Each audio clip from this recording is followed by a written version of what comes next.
Direi intanto che l'incontro è stato sicuramente di soddisfazione per il consorzio, perché quello che volevamo segnalare era una situazione di deficit di sicurezza idraulica dovuti a una situazione dove in alcuni punti, in particolare dove ci sono due darsene, l'argine del nuovissimo è, come dire, insufficiente nei momenti in cui la piena a chioggia supera 1,60 m. E l'assessore si è reso consapevole della situazione che negli ultimi mesi vede i terreni dell'area che sta tra Codevigo e Chioggia, Valli di Chioggia in particolare, che sono stati allagati case e anche campagna tra novembre 2012 e febbraio 2013 due volte.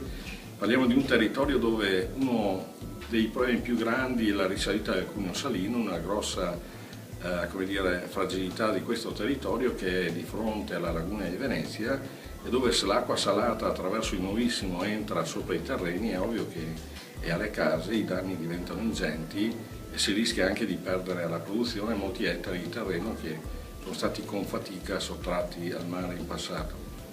L'incontro è stato di soddisfazione per noi, l'assessore si è fatto carico e ha preso consapevolezza del problema, speriamo adesso di trovare le risorse per portare a soluzione il tutto.